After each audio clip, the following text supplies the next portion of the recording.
On a trip to Colombia, the United Nations Secretary General praised former guerrilla fighters for their commitment to peace.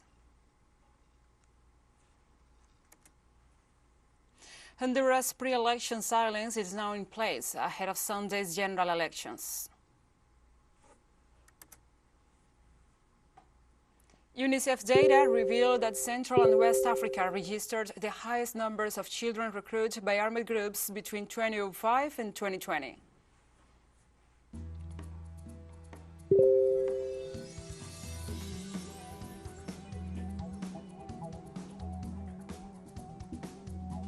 From the headquarters of Telesur English in Havana, Cuba, this is From the South. I'm your anchor, Gladys Quesada, and these are the news. UN Secretary General Antonio Guterres acknowledged Tuesday that peace in Colombia faces enemies and expressed solidarity with the victims of the violence that followed the historic peace agreement reached 5 years ago between the Colombian government and the Revolutionary Armed Forces of Colombia People's Army. As part of his visit to mark the 5th anniversary of the peace accords, Guterres celebrated the tenacity and the commitment of former combatants in reintegrating this into society and called for efforts to build a Colombia of peace. Accompanied by President Iván Duque, who has attacked the peace accords and undermined their implementation, and Rodrigo Londoño, the former commander of the disbanded FARC guerrillas, Guterres visited one of the areas where the rebels are completing their social and economic integration process. The UN Secretary General also expressed solidarity with the victims of violence against ex-combatant, social and indigenous leaders, frequent targets of state-sponsored paramilitary groups that continue to operate in the country.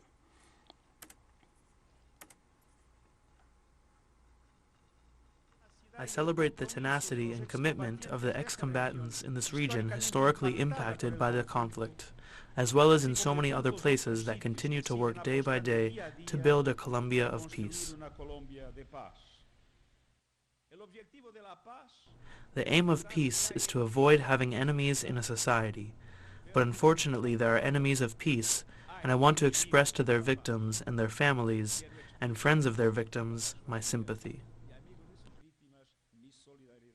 This is the road we Colombians have to travel. We understand that there are obstacles, that it was a very long conflict, that generated, I repeat, very deep wounds, and that there have been many misunderstandings, and that unfortunately they tried to generate matrices that went against the spirit and the letter of what was agreed between the former FARC and the Colombian state. 5 years after the peace agreements following the talks hosted by Havana, violence continues to haunt Colombia. Some 293 former combatants of the FARC, which has since transformed itself into a political party, have been killed since the signing of the accords. The country is currently experiencing its most violent period in years. According to the Institute for Development and Peace Studies, in the past, there are 90 armed groups with some 10,000 members active in Colombia. Last month, the UN warned about the deteriorating security situation represented a considerable challenge to the country's 2016 peace accords. Meanwhile, former guerrillas said they continue to live in fear. Many of the men and women who are now signatories of the peace agreement, carrying out activities in the territories, have been declared military targets by one group or another. As for the situation of ex-combatants, well, the truth is that I'm afraid. I'm afraid to go out. I'm afraid with my husband, with the father of my children, because the risk they have is that maybe they will go out and not return to their homes and their families. That is the fear we live with.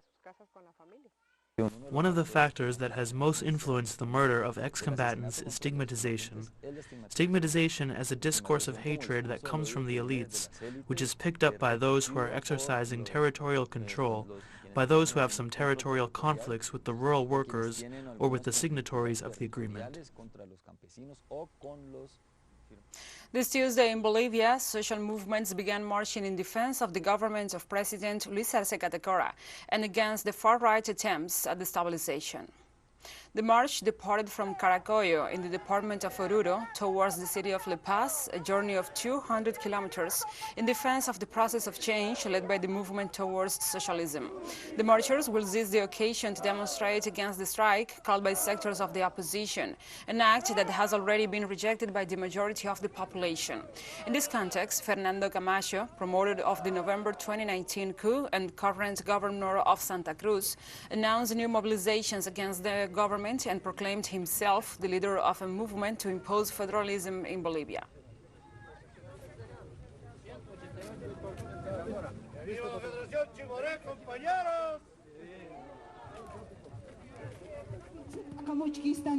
And the former head of state and indigenous leader Evo Morales accompanied the rally that kick-started the march. Morales took to Twitter to write, "The people united in their organizations and social movements from the countryside and the city began this Tuesday 23rd the March for the Homeland to defend our democracy and democratic government headed by the brother Luis Arce in the face of the internal conspiracy of the Bolivian right wing."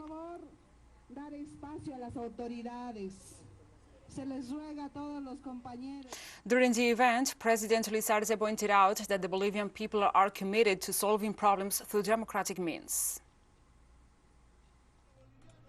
The Bolivian people, sisters and brothers, have meant to solve problems, to solve differences in democracy with votes, and now, sisters and brothers, those who have lost at the ballots, those who have not had the ability to generate a majority, want to earn it some other way. That is why the Bolivian people marched today to vindicate and to tell you that the bet of the Bolivian people is for democracy, sisters and brothers. Former president of Bolivia and the leader of the movement towards socialism, Evo Morales, denounced that the far right is seeking to promote a return to the colonial state and privatize the country's natural resources. They want the plurinational state.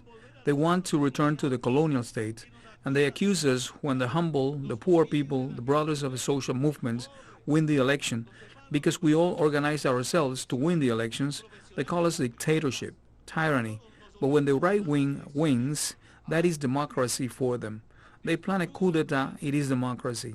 But when they get to the government, what for? To privatize natural resources, that is not democracy. It is an attack against collective rights. In Chile, the Chamber of Deputies approved this Tuesday the bill that allows equal marriage. The National Congress informed that with 101 votes in favor, 30 against, and 2 abstentions, the deputies approved the bill of law regulating same-sex marriage. The initiative that was supported by almost the entire opposition went to the Senate to complete its last procedure, and if it is endorsed in that instance, it will be ready to be promulgated by the President of the Republic.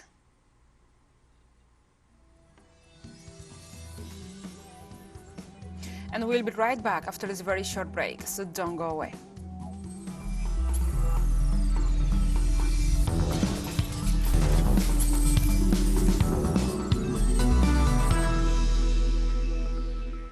Welcome back to From the South. Honduras' pre-election silence is now in place ahead of Sunday's general elections. The candidates for the presidency, the National Congress, and the Central American Parliament are forbidden from conducting campaign activities from this point forwards. In this regard, the National Electoral Council reported that the electoral schedule is being complied with and explained the measures that will be put in place at the polls to prevent the spread of COVID-19. UN Commissioner for Honduras, Alice Shackelford, insisted on the need to maintain the peace in a country that has registered 31 politically motivated assassinations and more than 65 attacks as part of the current election campaign.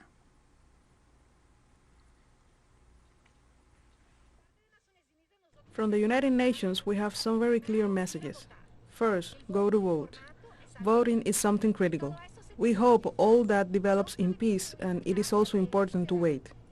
In the evening, when the ballot box closes, it is important that political actors, political leaders wait for the results to come out, because that is also important to manage the possible conflicts that may arise. But it is very, very important to keep calm, to be in peace, not only to vote, but also in the hour after to wait quietly for the results, so that the process gets to an end in the best possible way. Peru's government is planning to close several mines in the southern Ayacucho region because of concerns over their environmental impact, a move that has sparked tensions with foreign mining companies and industry executives. Peruvian Prime Minister Mirto Vázquez met with the executives from the industry to discuss the plans for the closures of several mines. Peru is the world's second largest producer of copper, an industry that is dominated by foreign companies. The United Kingdom metal company Hochschild Mining's shares sank 27% after the government of Peru announced its intention to stop the operations of its flagship mine in the country. Peru's mining industry has been linked to a string of environmental issues in recent years, including deforestation, pollution, and the mistreatment of environmental activists.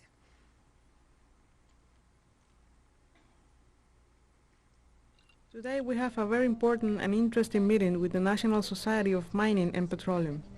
We discussed with them several aspects, and above all, we have represented our point of view.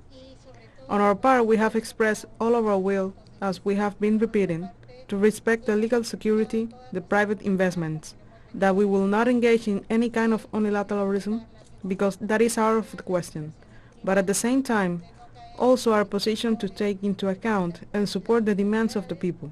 So this dialogue has been quite fruitful. Now we move on to other topics. On Tuesday, Moscow declared that 10 United States strategic bombers tested a nuclear attack against Russia. Russian Defense Minister Sergei Shoigu stated that the fact was generated during the U.S. military exercises Global Thunder.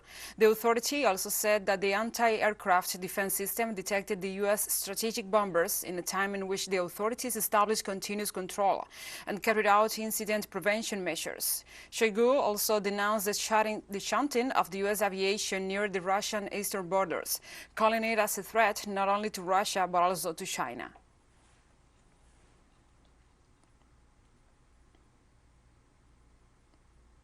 Top generals from Russia and the United States spoke over the phone on Tuesday, as reported by Russia's defense ministry. The talks come amid heightened tensions as the U.S. and the NATO continue the policy of military encirclement of Russia while providing arms and support to neighboring Ukraine, fueling the conflict in the border area. The ministry said in a statement that Chief of Russian General Staff Valery Gerasimov and the Chairman of the U.S. Joint Chiefs of Staff, Mark Milley, discussed current questions of international security. A statement from the Pentagon confirmed the call and said they discussed security-related issues of concern.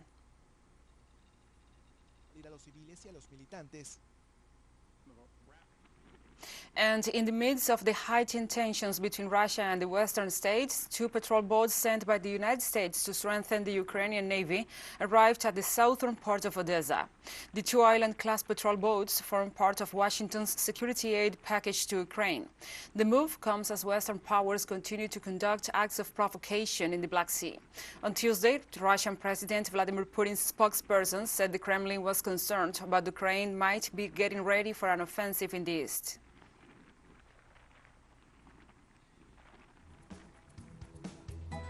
And we have more stories coming up after this final short break, so stay with us.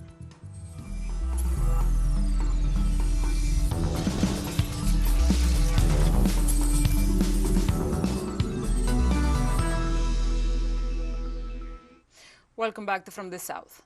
Political divides within Lebanon's government are widening as the diplomatic crisis with the Gulf nation continues.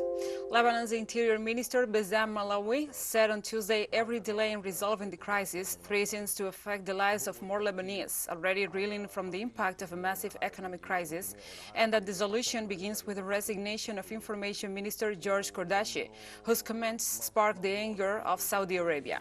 Saudi Arabia withdrew its ambassador from Lebanon and demanded the Lebanese envoy to leave following televised comments by Kordashi last month, in which he said the war in Yemen was futile and described it as an aggression by the Saudi-led coalition. Bahrain, the United Arab Emirates, and Kuwait followed Saudi Arabia, recalling their ambassadors. Kordashi recorded the comments weeks before he was named minister and has refused to apologize or step down, despite appeals from many, including the Prime Minister.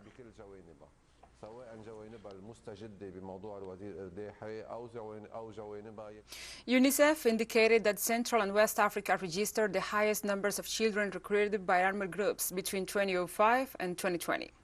The Regional Protection Chief, Karin Heisler, declared this Tuesday that during this period, more than 42,000 girls and boys were used by the force by illegal armed groups. The official underlined that 4,800 children have been identified and more than 8,000 sexual abuses against minors. The data were verified by the UN. The United Nations does not rule out that the number of rape victims amongst children is higher because many cases are not reported.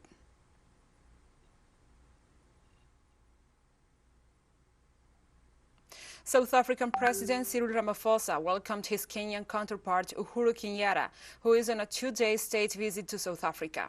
Kenya is one of South Africa's largest trading partners in Africa, outside the 15-nation Southern African Development Community.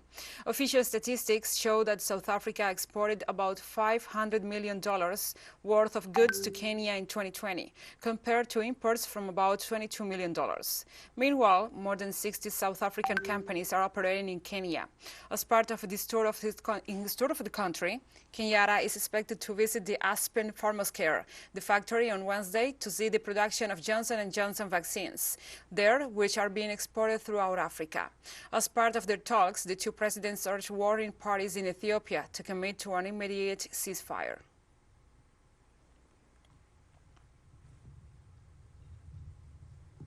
Efforts to eradicate polio in the Gambia are facing skepticism due to distrust of COVID-19 vaccines, according to a medical officer in the West African state. The government launched a polio vaccination campaign after the virus was detected in sewage samples in August. Vaccination teams and social mobilizers are going house to house, to health facilities, to markets, and to border crossings to vaccinate children under 5 years old with 2 drops of oral polio vaccine. Immunization remains a top priority of the Ministry of Health program. All children under 5 years of age must be vaccinated to maintain the country's polio-free status.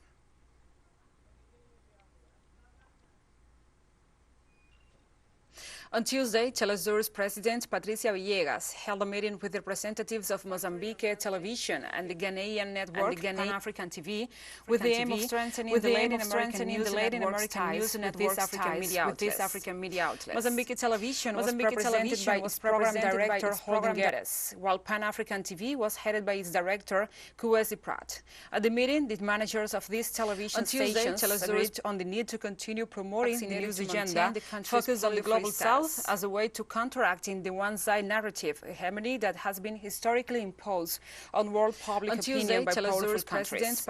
After the talks, a cooperation agreement was signed between Telesur and Mozambique Television to exchange bi-regional information as well as technical and professional training of their workers with these African media outlets. Mozambique Television was represented by its program director Holden Guedes, while Pan-African TV was headed by its director Kuwesi Pratt. At the meeting, the managers of these television stations agreed on the need to continue promoting the news agenda focused on the global south as a way to counteracting the one-side narrative, a hegemony that has been historically imposed on world public opinion by powerful countries. After the talks, a cooperation agreement was signed between Telesur and Mozambique Television to exchange beyond just information exchange, as well as technical and professional training, for example. Well, we've already started collaborating with Telesur. We are here to see I was here make about 3 a years cooperation ago. agreement between Mozambique Television and Telesur.